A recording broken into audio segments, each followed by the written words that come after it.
juga akan tentukan berapa banyakkah keuntungan yang sepatutnya kita boleh perolehi dengan menetapkan berapakah kuantiti belian kita daripada pembekal.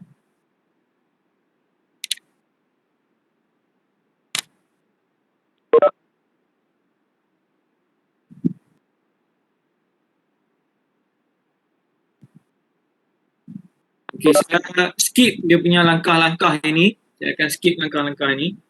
Kita akan terus lihat kepada bagaimana untuk menyelesaikan permasalahan tersebut.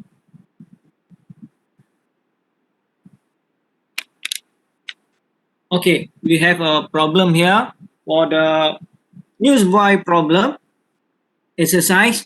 One of many items sold at a museum of natural history is a Christmas ornament carved from wood. The gift shop make a 10 ringgit profit per unit sold during the season, and buyers takes 5 ringgit loss per unit after the season is over. The following discrete probability distribution for season demand has been identified. Okay, di sini dia bagi maklumat kepada kita. Okay, based on the problem, the data provide about the profit and loss. Profit for 1 unit of sold item and loss per unit when the season is over. And this exercise also provide about the information demand probability. Demand probability each of the expected demand.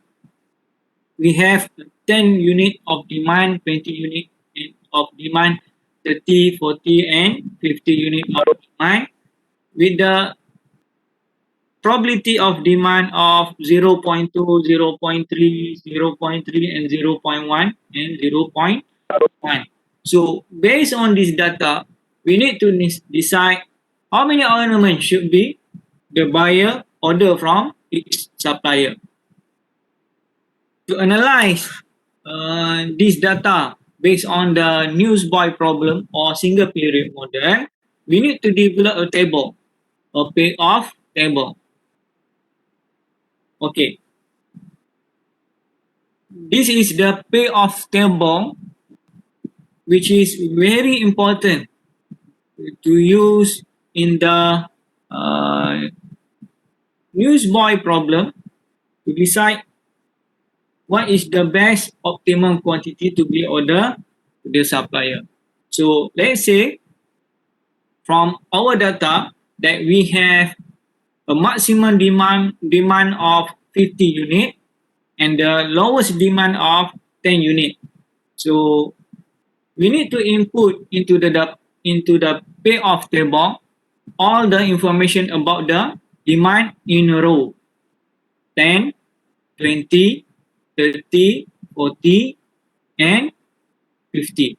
So in the row, show the demand, the probability of demand.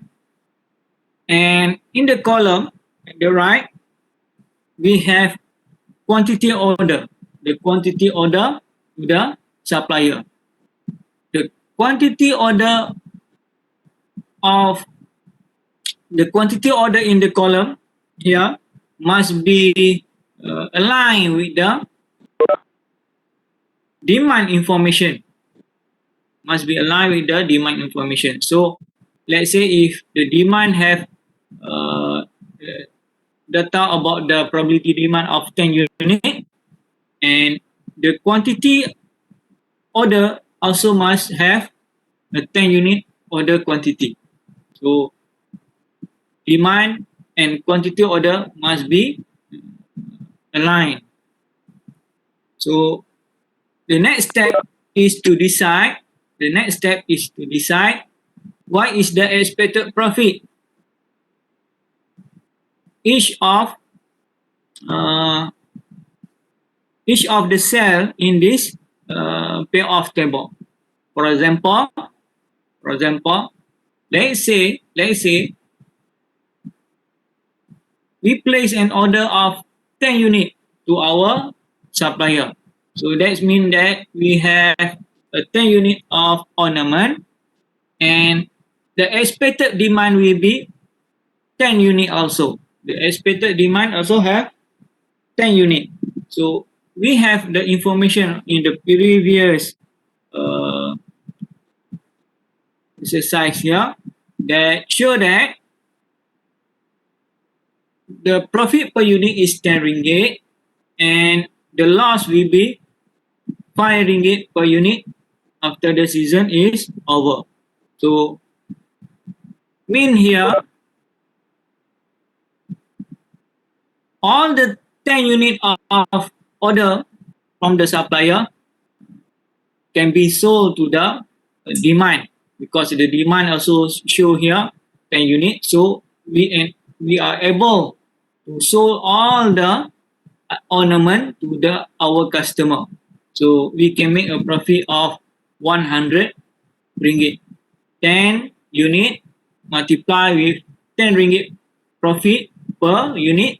So we have 100 ringgit. So in the second cell here, for the order quantity of 10 unit, we also have a profit of 100 ringgit. We have a 10 unit of ornament in our hand, but the demand is higher than quantity that we have. So we also able to show all the ornament to our customer. 10 unit multiply with 10 ringgit, so we have 100 ringgit of profit. And this process will repeat until at the last cell in the row of for the quantity order of 10 unit. So the next analysis will be on the order quantity of 20 unit. Let's say we place an order of quantity with 20 unit of ornament from our supplier. And we assume that the demand is only at 10 unit from customer. So there is only 10 unit of ornament has been sold to the customer. So 10 unit multiply with 10 ringgit of profit, we have 100 ringgit of profit. But there is left of item, unsold item to the customer of 10 unit. So 10 unit of unsold item multiply with the loss of 5 ringgit per unit. 5 ringgit per unit. So we have loss of 50 ringgit. So to get the expected profit for the sale, so 100 minus by 50 ringgit of loss. So we have the expected profit with 50 ringgit. So in the second cell here, we have a quantity order of 20 ringgit. We have quantity order of 20 ringgit, but the demand also, but the demand quantity also equal to the quantity order. So we able to sold all the ornament here. So 20 multiply with 10 ringgit, we have 200. And also for the rest of the demand with the 30, 40, and 50, we have the expected profit of 200 ringgit. And the next analysis of quantity order is at 30 unit. Let's say we place order to our supplier with 30 unit of ornament. So, and expected demand will be, let's say the expected demand will be 10 unit only. So we are able to sold only at 10 unit of item. So this 10 unit of item we give a profit of 100 ringgit. But there is 20 unit also item, 20 unit of also item which incur a loss of 20 multiplied with 5 ringgit. So we have 100 ringgit of loss. So 100 ringgit of profit minus by 1 ringgit of 100 ringgit of loss. So we have expected profit here is 0. Expected profit here is 0. For the second cell with the expected demand of 20 unit, let's say here we have a 30 unit of item on hand and we are able to sold the ornament of 20 unit to our customer. So the profit for the 20 unit of ornament will be 20 multiplied with 10. So we have 200 ringgit of profit. But there is also item of 10 unit. So 10 unit will be considered as loss. 10 unit multiplied with 5 ringgit. So we have 50 ringgit. So 200 minus by 50 ringgit. Here in the cell, the expected profit will be 150 ringgit only after we minus the loss of 50 ringgit. So at the expected demand of 30 unit, we are able to sold all the quantity order from supplier.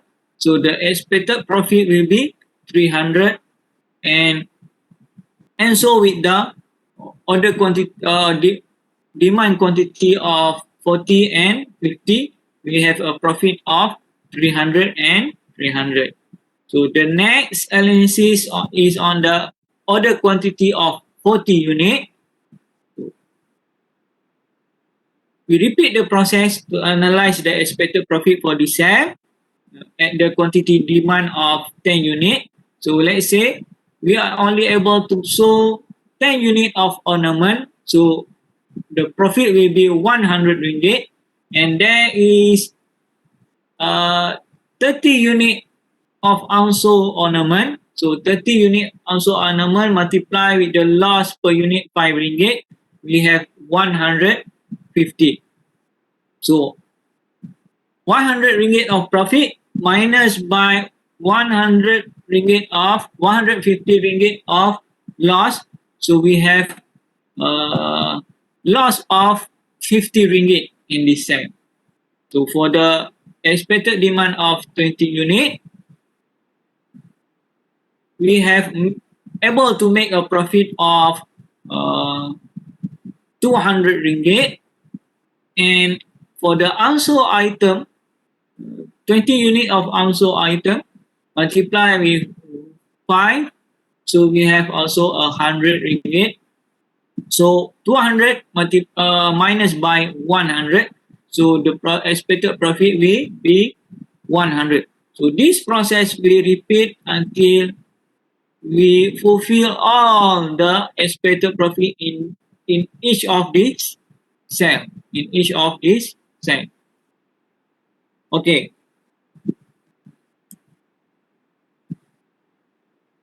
Any question before we proceed to the next step of single period model or newsboy problem model? Ada soalan tak?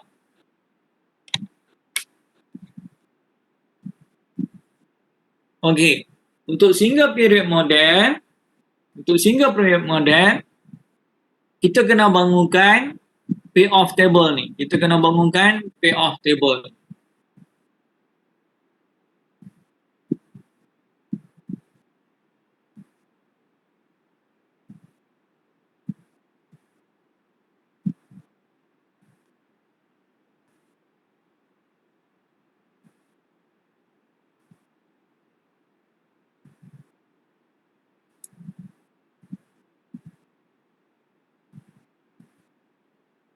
Okay.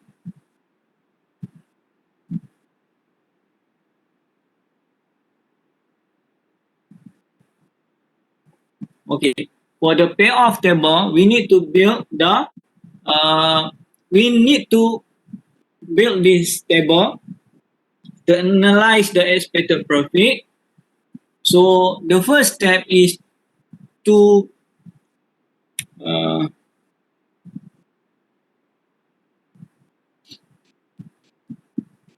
have the input of demand and quantity order from supplier. So the demand here, we follow the data provided in this exercise or problem. We know that the demand here start with the 10 unit, 20 unit.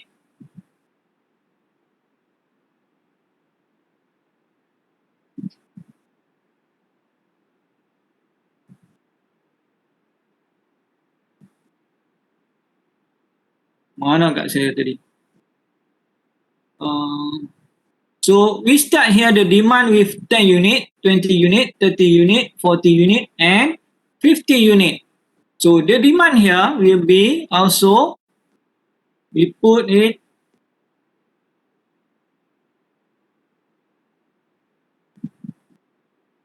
ten unit, 20 unit, 30 unit and 40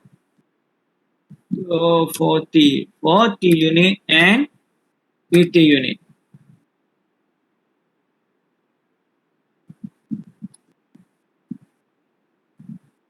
And we also need to key in the data of quantity order supplier, from the supplier. So the quantity order from supplier must be aligned or parallel with the information provided in the demand here. So we start with 10 unit, 20 unit, 30, 40 and 50 unit.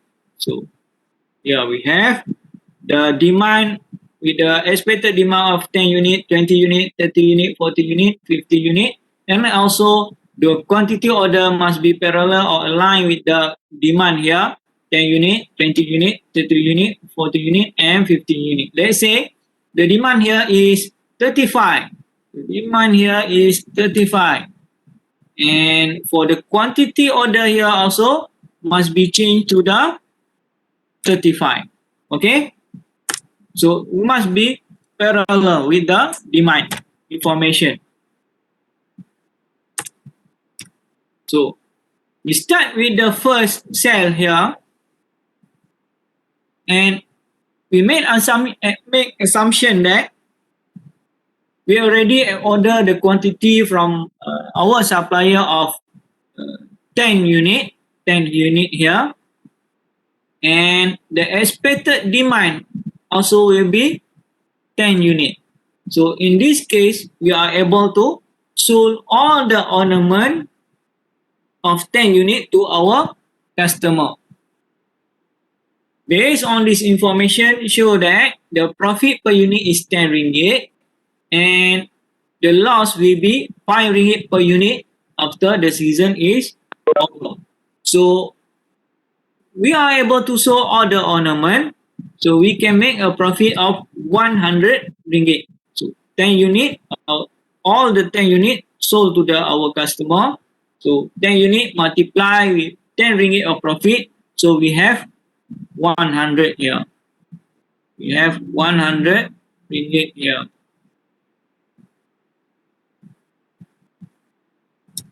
We have 100. And for the second cell here, although the demand is 20 unit, which is higher than the quantity of item that we have, so sure that we are able to sold all the ornament to our customer. So this expected profit in this cell, we remain at 100 ringgit. Okay, boleh Contohnya di sini, kuantiti di tangan kita ada 10 unit.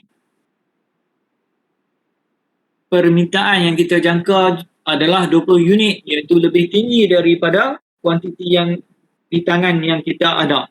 Jadi maksudnya kita berjaya menjual ke semua item yang ada di tangan kita, kan? Jadi 10 kita akan darab dengan profit RM10, maka kita akan dapat 100. Jadi begitu juga dengan sel-sel yang lain, kita akan berjaya mendapat profit 100 kerana demand adalah lebih besar daripada kuantiti di tangan kita, kan? Kuantiti di tangan kita. Maksudnya kita berjaya menjual ke semua. Okey. Bagi kuantiti di tangan, kuantiti pesanan yang kita buat 20 unit, misalnya di sini 20 unit. Jadi oleh kerana permintaan itu adalah lebih kecil daripada kuantiti di sini, maka ini menunjukkan bahawa ada kuantiti yang tidak berjaya dijual, kan? Ada yang kuantiti yang tidak berjaya dijual.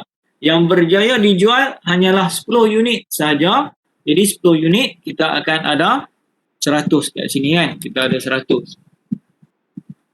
Kemudian 10 unit yang tak berjaya dijual, 10 tu akan didarab dengan RM5, iaitu loss yang terpaksa kita tanggung. Jadi 100 kita tolak dengan 50, maka kita akan dapat di sini bersamaan dengan 50 juga, kan? Kita akan dapat di sini bersamaan dengan 50 juga. Okey. Oh, besar sangat pula.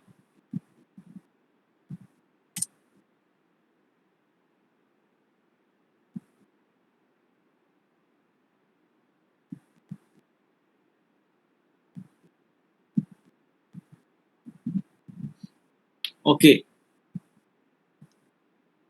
Untuk sel yang kedua bagi kuantiti pesanan sebanyak 20 unit, kita berjaya menjual kesemuanya sekali, kan? Kita berjaya menjualkan semuanya sekali, jadi 20 tu kita akan darab dengan RM10, maka kita akan dapat 200. Yang lain pun sama, dia akan jadi 200, kan? Jadi 200. Sebab demand adalah lebih besar daripada demand ni adalah lebih besar daripada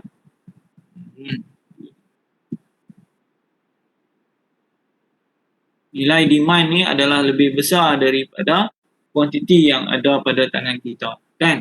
Baik. Untuk order kuantiti bagi 30 unit, kita hanya berjaya jual 10 unit, jadi profit kita adalah 100, kan? Kemudian 20 unit lagi kita tidak dapat jual, kan? 30 tolak dengan 10, kita akan dapat 20 unit. 20 unit lagi tak dapat dijual. Oleh kerana 20 unit ini tak dapat dijual, maka kita akan darabkan dengan kerugian yang terpaksa kita tanggung, iaitu 1 unit RM5. Jadi 20 darab dengan RM5, kita akan dapat 100 loss kita. Jadi 100 loss ni kita akan dapati bahawa profit kita, expected profit kita akan jadi kosong. Kita tak dapat apa pada hari tu, kan? Kita berniaga sajalah, kan? Tapi kita tak mendapat sebarang keuntungan pun. Baik. Pada expected demand 20 unit, iaitu maksudnya kita berjaya menjual 20 unit sahaja. Jadi 20 unit kita darab dengan 10, kita akan dapat 200. Kan? Kita akan dapat 200. Kemudian kita tolak dengan loss, iaitu 10 unit lagi yang tak dapat dijual, iaitu 30 tolak 20 unit di sini. Maksudnya ada 10 unit lagi yang tak dapat dijual. 10 unit tersebut, loss dia adalah 10 darab dengan RM5, jadi kita akan dapat 50. Maka di sini kita akan dapat expected profit kita sebanyak 150 sahaja, kan? 150 sahaja.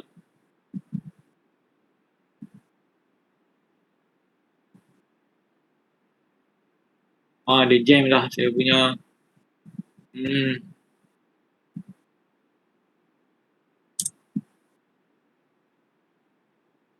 Okey. Dan untuk expected demand 30 unit, oleh kerana demand dan kuantiti itu adalah sama, maka kita akan mendapat profit sepenuhnya, iaitu 30 darab dengan RM10, kita akan dapat 300 kat sini kan. Yang lain pun dia akan jadi 300 juga kan. Okey. Seterusnya, untuk order kuantiti 40 unit, kita hanya berjaya jual 10 unit sahaja kan. Jadi kita hanya berjaya membuat keuntungan sebanyak 100. Berapa loss kita? Iaitu 30 unit yang tak dapat dijual didarab dengan RM5. Didarab dengan RM5 loss, maka kita akan dapat 150 kan. Kita akan dapat 150 loss kan. Maka di sini kita akan perolehi kuantiti pesanan kita, maafkan saya, expected profit kita sebanyak negatif 50. Kita menanggung kerugian sebanyak RM50. Baik.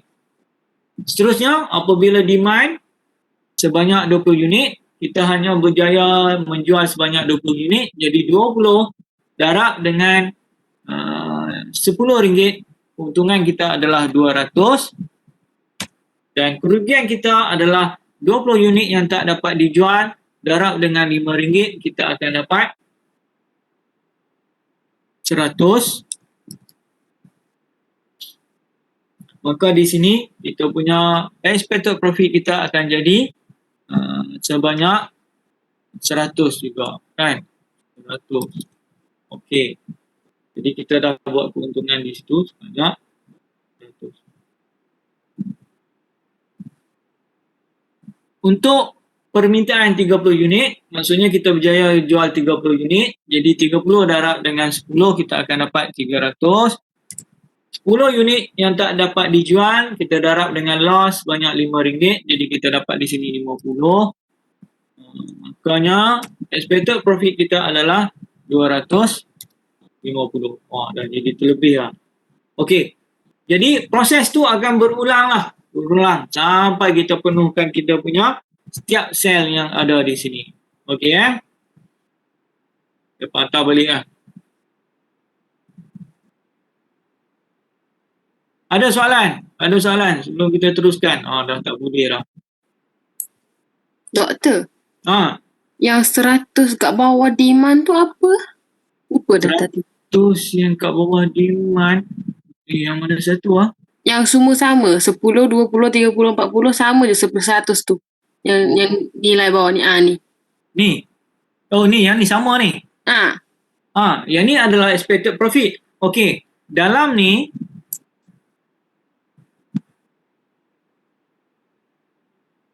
di dalam ni semua adalah expected. Di dalam ini semua, dalam peta ni yang saya highlight ni adalah expected profit. Adalah nilai expected profit. Jadi contohnya, saya ulang sekali lagi. Contohnya, kita ada di tangan sebanyak 10 unit kan. Kita ada di tangan 10 unit. Dan demand yang berlaku pada penjualan kita juga adalah 10 unit kan. 10 unit sama dengan jumlah kuantiti yang kita ada di tangan.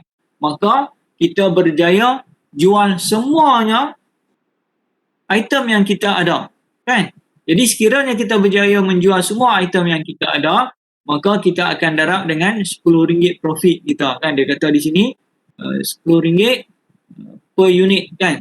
RM10 per unit adalah profit bagi hasil jualan kita. Maka di sini 10 akan darab dengan 10, jadi kita akan dapat 100. Baik. Untuk sel yang kedua, kuantiti di tangan kita ada 10 unit. Tetapi customer minta lebih daripada 10 unit. Maksudnya, ada tak barang yang kita tak dapat jual? Tak kan? Kita berjaya juga jual semuanya sebanyak 10 unit.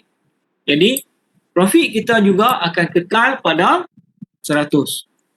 Okey, faham doktor. Boleh Boleh. Okey, kita teruskan. Saya Tak boleh nak patah balik nak, undur dah tak boleh dah. Kita kena isi semula kan. Sebenarnya bila kamu dah biasa buat latihan ni, kamu akan dapat dia punya tips macam mana kita nak isi dia kan. Contohnya kat sini kita akan start 200. Yang lain pun akan jadi 200 juga kan. Contohnya di sini 30. Jadi kita tengok demand kat mana yang 30. Demand kat sini adalah 30 kan. Jadi 30 darab dengan RM10 profit, kita akan dapat 300 kan. Jadi kita akan copy kat sini. Masukkan sini. 300. Ini akan jadi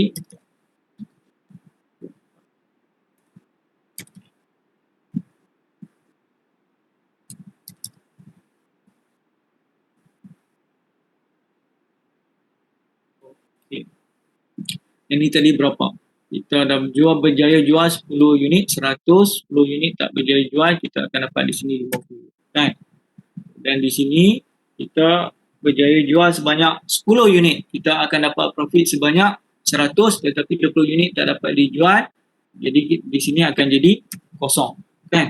Iaitu profit sebanyak 100 juga kan. Di sini kita akan berjaya jual sebanyak 20 unit, jadi 20 darab dengan 10 kita akan dapat 200. 200 tolak dengan loss kita sebanyak RM50 kan, 10 unit tak dapat dijual kan. Jadi kita akan dapat di sini profit sebanyak 150. Dan di sini kita berjaya jual 10 unit dapat 100, 30 unit tak dapat dijual, jadi 30 darab dengan RM5 kita akan dapat 150, jadi negatif 50. Di sini akan jadi berapa? 200 kita tolak dengan loss kita sebanyak 20 unit. 20 unit darab dengan RM5, jadi kita akan dapat di sini sebanyak 100. Di sini kita akan dapat 10, 50, 200. Di sini kita akan dapat negatif 40, 200.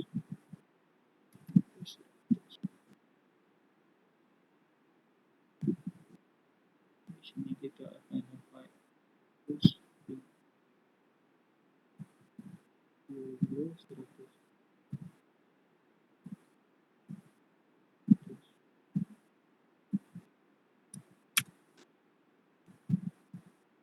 Di sini kita akan dapat 320 kali.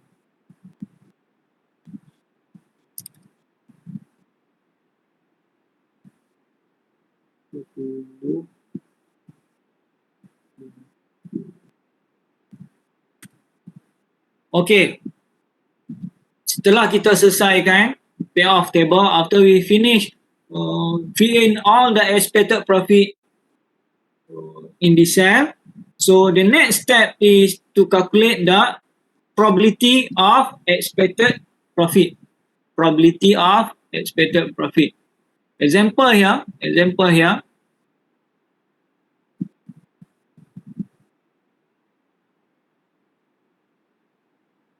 We have the probability demand of 0.2, 0.3, 0.3, and 0.1, and 0.1, right? So let's say we put the probability information close to this table. So let's say, saya tambah row kat sini ya. Insert row.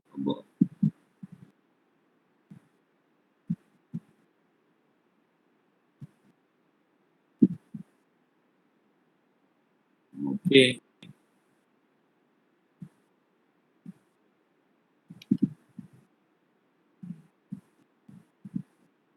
Mana dia hilang ni?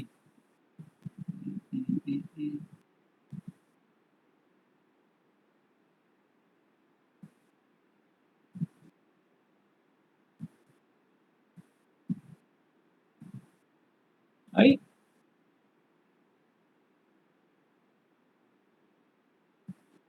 Okey, tak apalah. Saya nak padamkan dia punya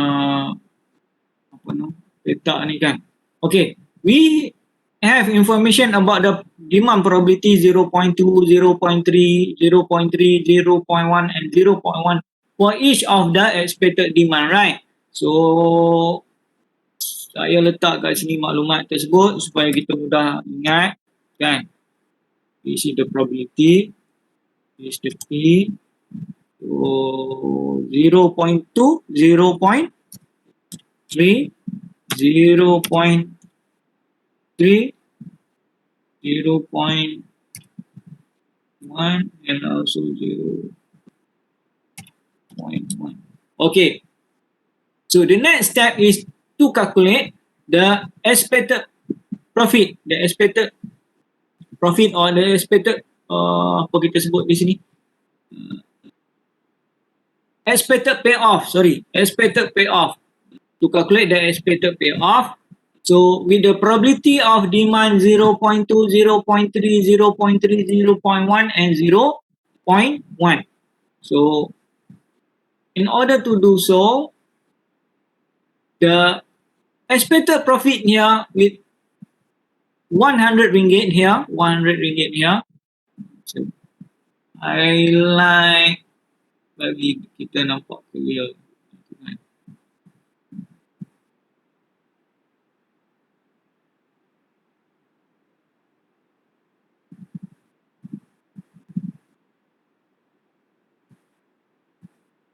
Okay, kita ada demand here 10 unit, 20 unit, 30 unit, 40 unit dan 50 unit, dan kita ada maklumat berkaitan dengan expected profit kan yang kita buat tadi kan. So we have information about expected demand and the quantity order to the supplier here, and we also has analyzed the expected profit each of the probability of demand here. So the final step is to calculate what is the expected payoff. What is the expected payoff for each of the quantity order here? Let's say the quantity order here is 10 unit. So what is the expected payoff for the quantity order of 10 unit? So saya insert lagi satu kat sini. Mana pula dah dia punya insert tu.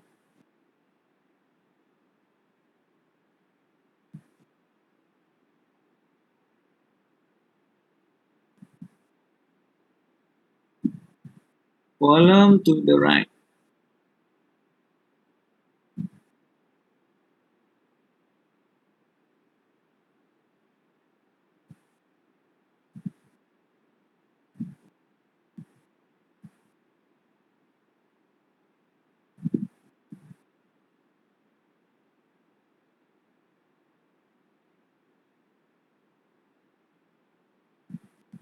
Kenapa dia turun bawah?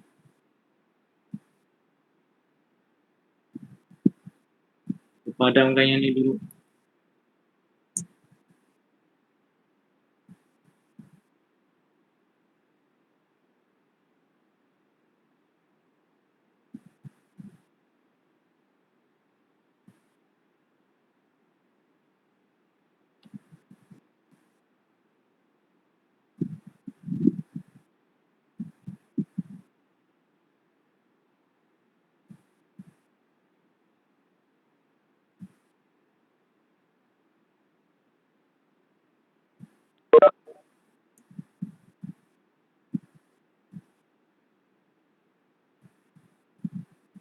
Boleh nampak tak? Okey. Step yang seterusnya, kita akan kira expected payoff kita kan. Expected payoff kita. Expected payoff.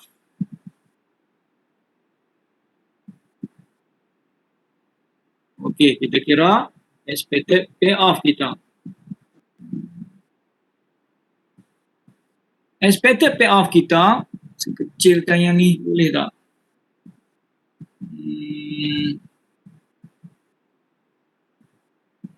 Kau 20 nampak. Expected payoff kita iaitu 100 kan, 100 profit, 100 ringgit of profit multiply with the 0.2 of probability, multiply with 0.2 of probability plus with the 100 ringgit multiply with the 0.3 probability plus with the also 100 ringgit multiply with the 0.3 probability plus with the lambat kan, kita copy lah yang ni.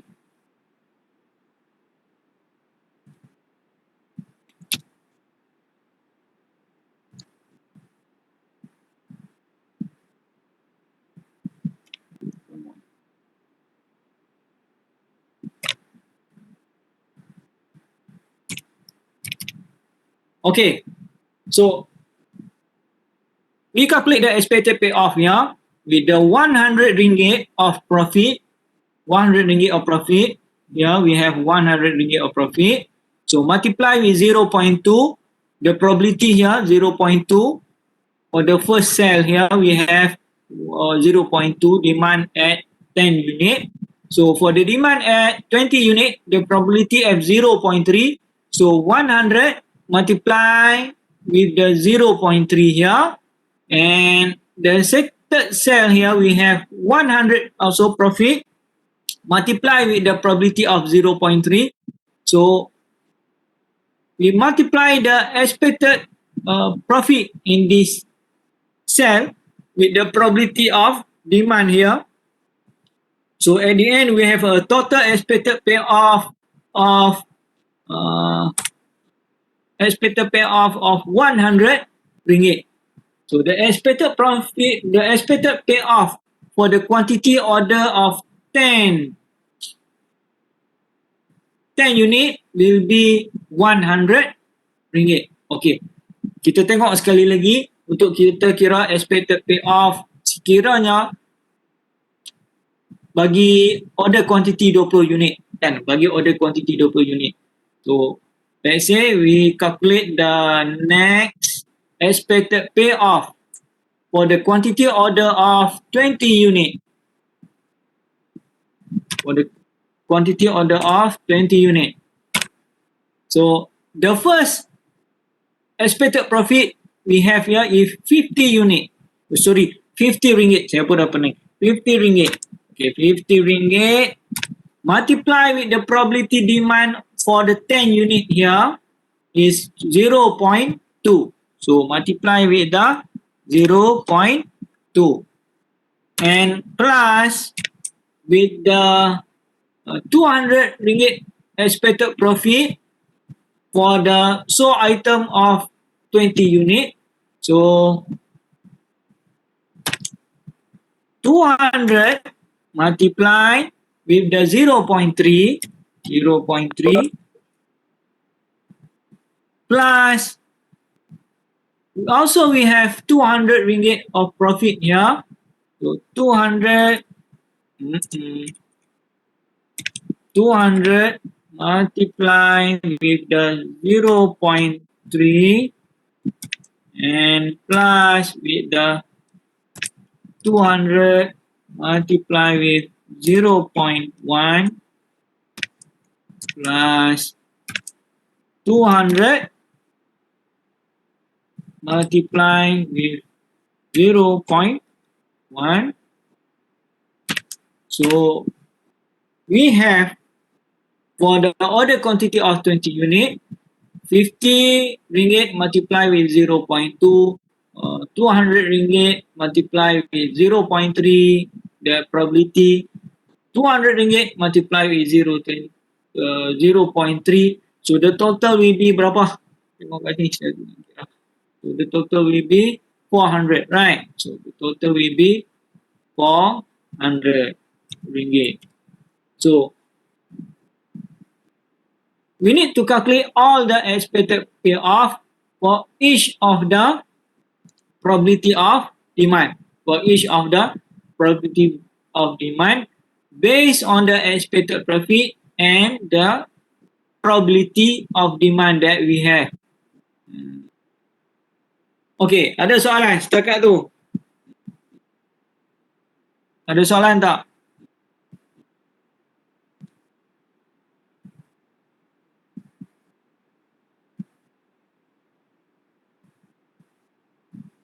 Ada soalan tak untuk expected payoff ni sebelum saya teruskan?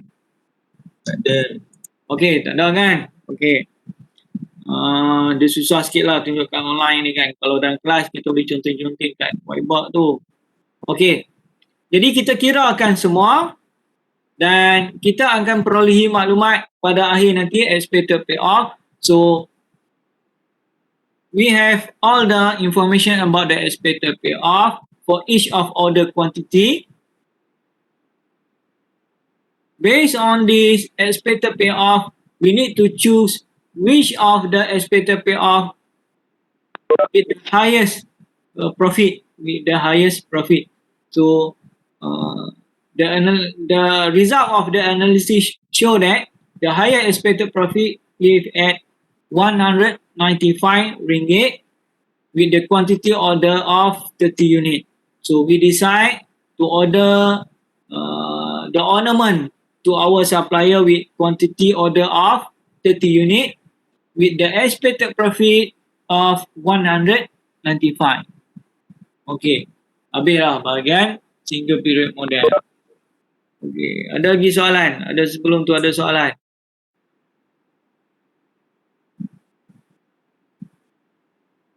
Saya tertarik pula lah.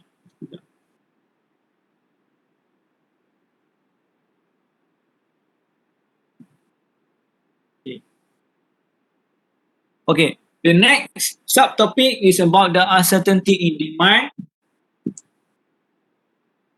How do we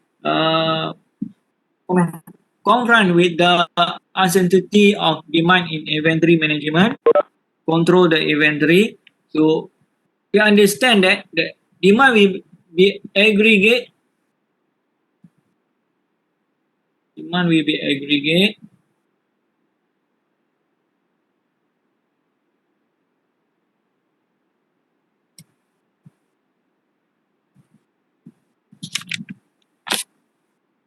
The aggregate demand is formed from a large number of smaller demand from individual customer. Jadi kita faham di situ bila kita sebut aggregate demand adalah permintaan yang terkumpul daripada permintaan yang kecil. Permintaan yang kecil daripada beberapa individu customer kan, individu customer. Jadi kita akan kumpul, kita akan sekalikan, dia akan jadi banyak lah kan permintaan tersebut. Therefore, it is reasonable to assume the resulting demand is continuous and normally distributed. Based on the aggregate demand, we can assume that the demand is characterized by the continuous and normally distributed. So, in order to mitigate the issue with the uncertainty in demand, we need to have a safety stock. We need to have a safety stock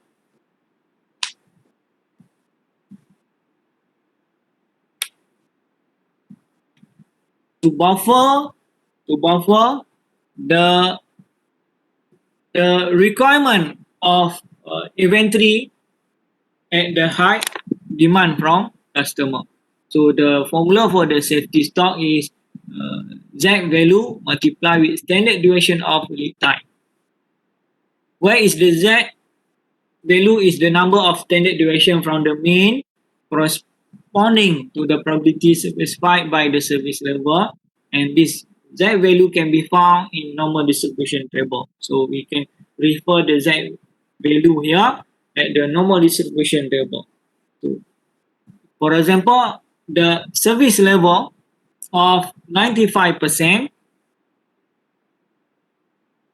we will assume that probability of 0.05 during the lead time, the demand during the lead time is higher than quantity that we have in safety stock. So we can say that the 95% service level is the ability of organization or company to fulfill the uncertainty demand from customer. Baik, bila kita sebut 95% service level, maksudnya kita melihat kepada keupayaan organisasi untuk memenuhi permintaan yang tidak pasti daripada customer tersebut. Jadi kita tetapkan di situ 95% sahaja kita mampu untuk memenuhi permintaan yang tidak pasti daripada customer. 5% lagi menunjukkan bahawa kemungkinan akan berlaku kehabisan stok. Kemungkinan akan berlaku kehabisan stok untuk permintaan yang tidak pasti. Baik.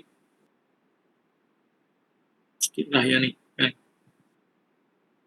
So, untuk menentukan reorder point level kita, so in order to determine what is the reorder point level with the variable demand or with the uncertainty of demand, the formula is average demand per period multiply with the lead time and plus with the Z value multiply with the standard duration of demand per period and multiply with the safety stock. Multiply with the safety stock. For example, we have the 95% of service level, which means that 5% will be probability of stock up. So we need to determine what is the reorder point level for the 95% service level. The average demand per day is 30 yard and the lead time is 10 days and the standard duration during the lead time is 5 yard per day. So with the service level of 95%, the normal distribution table show that Z value is equal to 1.65. 1.65. So we replace the data here into the formula of reorder point level with the variable demand. So we have 30 multiply with 10 plus with Z value 1.65 multiply with 5 standard deviation of demand during the lead time multiply with the square root of lead time 10 days and we have 326.1 yard.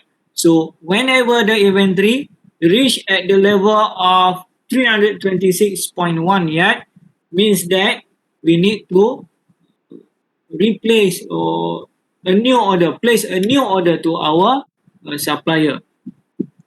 And based on this information also, it's provide information about the safety stock. Information about the safety stock. The safety stock will be 1.65, the Z value, multiply with 5 demand during the lead time, multiply with the square root of lead time 10 days, so we have 26.1 yard. So the safety stock here is 26.1 yard only. So, Sir, yeah, macam mana kita dapat Z value 1.65? we need to refer to the normal distribution table. Saya tak ada lah dalam slide ni normal distribution table. Kalau berkesempatan nanti saya akan tunjukkan macam mana kita nak semak pada normal distribution. Kamu pernah guna kan normal distribution table kan? Yes sir. Tapi biasanya dalam exam kita setakat ni lah. Kita tak minta student untuk cari dalam normal distribution table sebab kita assume kamu dah belajar dah sebelum ni kan dalam subjek statistik apa semua kan. Jadi kita bagi saja terus nilai Z value tu berapa. Jadi kamu tak perlu nak semak. Tapi kalau yang dah lupa tu, cuba semak balik. Macam mana kita nak cross finding untuk dapatkan nilai 1.65 bagi nilai Z tersebut, kan? Kita ada minus dia kan, 0.5. Lepas tu kita bahagikan dengan 2 sebab kita tengok number distribution kita.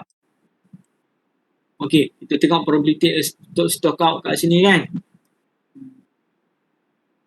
Katakanlah 95%, jadi 5% di sini adalah keberangkalian stock out kita. Jadi berdasarkan nilai tersebut, kita akan semak di dalam distribution nomor distribution table. Jadi kita akan tentukan apakah nilai Z kita. Okay, sir. Thank you. Okay, baik. Okay. Next, the service level with the uncertainty in lead time. In this section, we discuss based on the assumption that demand is constant and the lead time is uncertain. In most circumstances, that the delay between the placing an order and having goods arrive in stock ready for use is to some extent uncertain. Some suppliers are totally reliable, but there are many causes of uncertainty which are outside of their control. If we base on the inventory control under the main lead time and do not allow any safety stock, there are 3 possible outcomes. Lead time is the expected length, in which case we have get the ideal amount of stock. Maksudnya di sini kalau kita mempunyai lead time yang jelas dan tepat kan, maka kita akan mempunyai jumlah inventory yang secukupnya seperti yang kita rancang. Tetapi if the lead time is shorter than expected, in which case there is some unused stock. Maksudnya di sini sekiranya kita jangkakan lead time tersebut adalah 5 hari. Tiba-tiba supplier hantar awal lagi daripada 5 hari. Dia hantar 4 hari. Jadi ini akan menyebabkan berlaku lebihan stok lah kan. Kita predict inventory kita akan berkurangan pada hari yang kelima tersebut dan kita akan terima pada hari kelima tersebut. Tetapi inventory itu sampai awal. Jadi akan berlaku lebihan stok kepada pengurusan inventory kita. Lead time is longer than expected, in which case stock run out and there are shortages. Maksudnya di sini, bila kita jangkakan lead time tu katakanlah 5 hari, kemudian supplier kata dia tak dapat membuat penghantaran dalam tempoh 5 hari, dia hanya boleh buat penghantaran pada hari yang ke-7, maka oleh kerana kita extend tempoh lead time tersebut, maka akan berlaku shortage lah, akan berlaku shortage ataupun stock out lah bagi pihak kita. Baik. So, for example, here we have lead time for a product is normally distributed with a mean of 8 weeks and standard duration of 2 weeks. And if demand is constant at 100 units per week, what ordering policy give a 95% service level? Okay, what is the ordering policy for the 95% service level? So,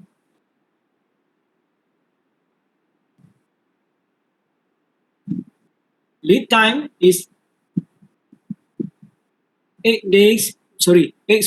Here we have 8 minggu kan. Kita ada 8 minggu untuk lead time.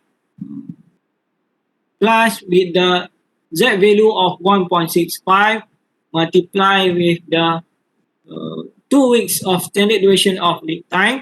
So we have a new lead time here with the uncertainty of lead time here 11.3 weeks. 11.3 weeks. So with the 11 of 3 weeks multiply with the average demand per week of 100 unit, so we have 1,130. So whenever the inventory reach at the 1,130 unit of inventory, we need to place the order to our supplier. So That's all about the uncertainty in demand and lead time. Beberapa dah ni, sempat dah kita habis product review system. Tak sempat dah. Okay. We continue our discussion next coming class next week. Next week kan? Hari ni hari apa? Hari ni saya hari pun dah lupa. Oh, next week. Okay. Betul lah, next week. Saya duk ingat hari ni hari Isnin. Kenapa jadi macam tu lah. Okay. Next week kita akan sambung predict review system. Kita ada sikit lagi predict review system ni. Tak sikit juga kan. Banyak slide juga kan. The predict review system. Next week on Monday. And pada hari Isnin tu juga kita akan masuk topik yang baru. Apa next topik kita?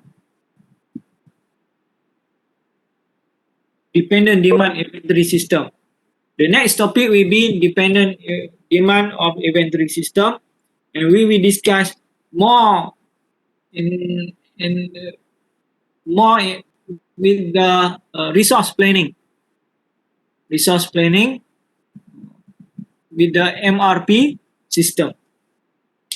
Okay, kalau tidak ada apa-apa soalan lagi, kita sambung perbincangan kita pada minggu hadapan. Bagi yang beragama Islam, kita sudahi dengan surah Al-Anfal.